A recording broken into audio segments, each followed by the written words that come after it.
You are completely unconscious right now. Every night for 7 to 9 hours, you shut down completely. Eyes closed, muscles relaxed, brain half offline. You cannot hear properly. You cannot see anything. You cannot run. You cannot fight.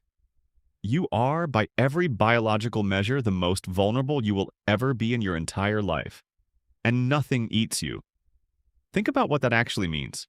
You live on a planet with lions, leopards, wolves, bears, crocodiles, and hundreds of other predators that are faster, stronger, and better equipped for violence than you are. These animals hunt every single day. They are always hungry. They are always looking. And every single night you lie down, close your eyes, and trust that none of them will walk through your door. They don't. Why? The answer is not what you think. It is not because predators are afraid of houses. It is not because the smell of soap confuses them. It is not because modern life has somehow removed you from the food chain. It goes much deeper than that.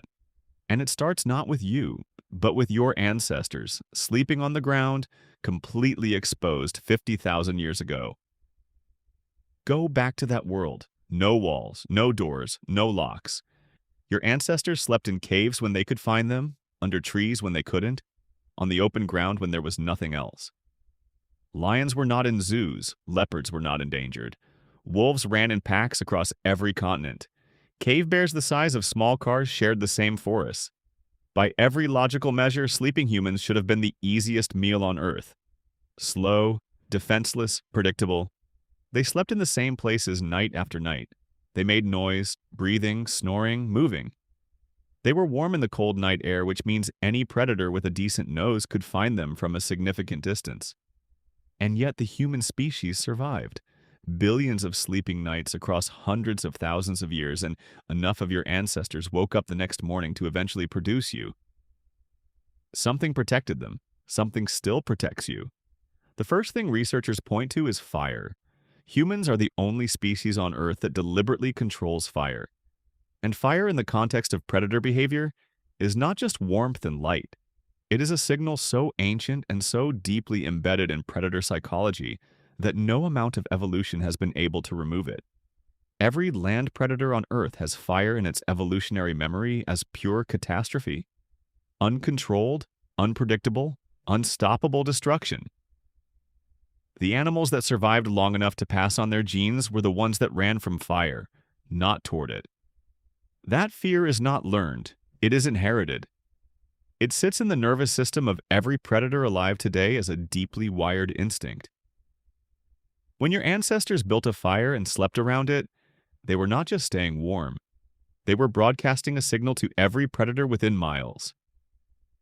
Do not come here. The smell of smoke. The flickering light visible through the trees. The crackling sound that carries in still night air. All of it added up to a message that predators received and obeyed. Researchers studying predator behavior around human settlements have documented this consistently. Lions that will confidently approach a dark camp become visibly hesitant around firelight. Leopards that hunt within meters of sleeping humans in complete darkness will not approach a fire. The behavior is not learned from experience with humans. It appears to be instinctive. The fire itself triggers avoidance regardless of prior exposure. But fire is only part of the answer, because humans did not always have fire under control.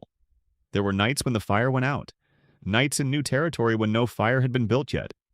Nights when rain made fire impossible. And on those nights, something else protected sleeping humans. The group. Human sleep is unlike the sleep of almost any other mammal. Most animals either sleep very lightly, waking at the slightest disturbance, or sleep in locations so protected that deep sleep is safe. Humans do something different. We sleep in stages, cycling between deep sleep and lighter sleep multiple times through the night. And research on traditional hunter-gatherer communities has found something remarkable about how this works in groups. People in the same group do not all reach deep sleep at the same time. The sleep cycles of people sleeping together naturally fall slightly out of sync. When some members of the group are in their deepest sleep, others are in lighter stages, easily woken by sound or movement. This means that at almost any point during the night, At least some members of a sleeping group are in a state where a significant noise or movement will wake them immediately. Scientists studying the Hadza people of Tanzania, one of the last remaining hunter-gatherer communities on Earth, found that in a group of people sleeping together, there were only 18 minutes out of an entire night when every single person was simultaneously in deep sleep. 18 minutes. For the other 7+ hours, at least one person was always in a light enough sleep to respond to a threat. The group was, collectively, always partially awake. A predator approaching a sleeping human group was not approaching a collection of unconscious individuals. It was approaching a distributed early warning system that could go from asleep to fully alert and responding in seconds.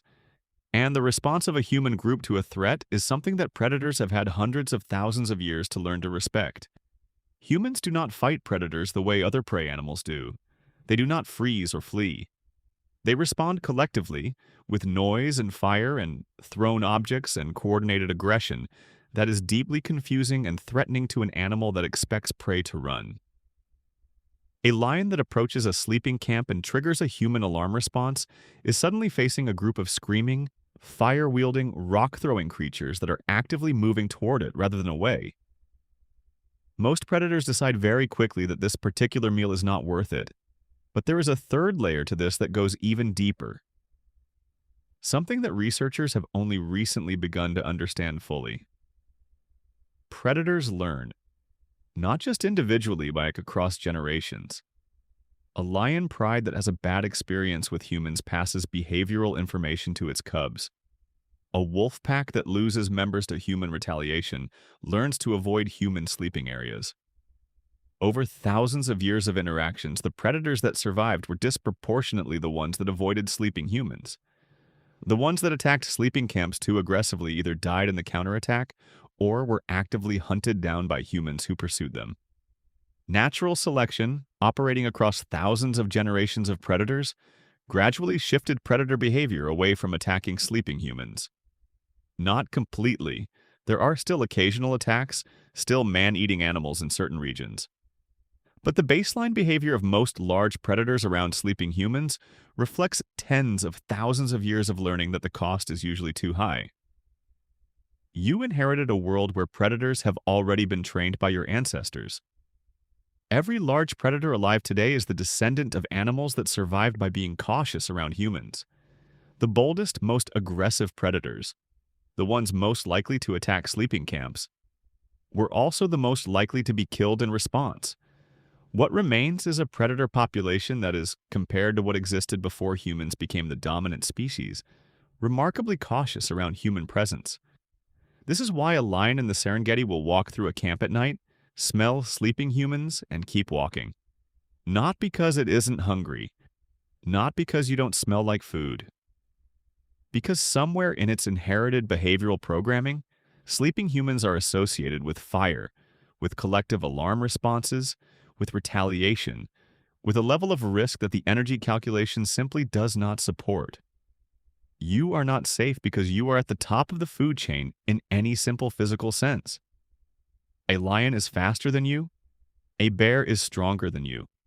A crocodile in water is essentially untouchable by any unarmed human.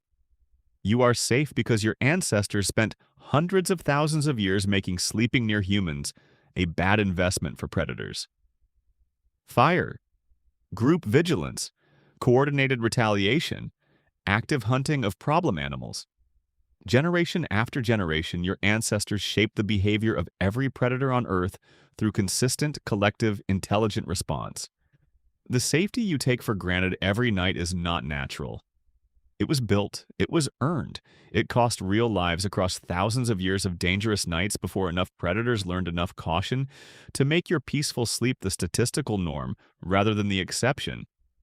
So the next time you turn off the light and close your eyes and trust that nothing will come for you in the dark, remember what that trust is built on. Not walls, not locks, not the comfortable distance of modern life. The memory of fire, the distributed vigilance of the group, and 50,000 years of your ancestors making very clear, one dangerous night at a time, that sleeping humans are not easy prey.